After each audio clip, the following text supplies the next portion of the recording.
അപ്പോ എനിക്ക് അവന് ഇഷ്ടമില്ലായിരുന്നു. ആ സമയത്ത് ഇവൻ എപ്പോഴും ക്വസ്റ്റ്യൻസ് ഒക്കെ ചോദിക്കും സാറുമാരുടെ. 8 മണിയാകുമ്പോൾ ഞാൻ സ്കൂളിലേക്ക് ഓടാൻ പോകുമ്പോൾ ഇവൻ ഫസ്റ്റ് ബെഞ്ചിൽ നിന്ന് ക്വസ്റ്റ്യൻ ചോദിക്കും, സാർ ഇതെന്താ ഇങ്ങനെയെന്ന്. അതുകൊണ്ട് എനിക്ക് അവന് ഇഷ്ടമില്ലായിരുന്നു.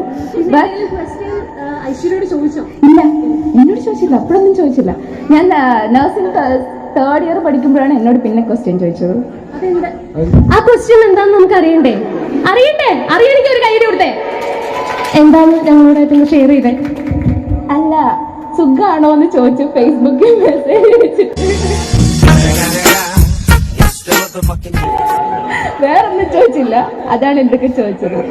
ആദ്യം ഞങ്ങൾ വഴക്കായിരുന്നു. ഞാൻ പരീക്ഷയ്ക്ക് തോറ്റു പോകുമെന്ന് പറഞ്ഞു. എന്റെ പീഡിയാട്രിക്കിന്റെ എക്സാമിന്റെ എന്താന്ന് എനിക്ക് മെസ്സേജ് അയച്ചു. എന്നിട്ട് പറഞ്ഞു, നീ പഠിക്കുന്നൊന്നും നീ നാളെ ഓർക്കത്തില്ല, ഡെഫിനറ്റ് ആയിട്ട് നീ ഫെയിൽ ആകുമെന്ന് പറഞ്ഞു. അതെ, അത് കഴിഞ്ഞ് പിന്നെ ഞങ്ങൾ കോളായി അങ്ങനെ ഇവിടെ വരെ എത്തി.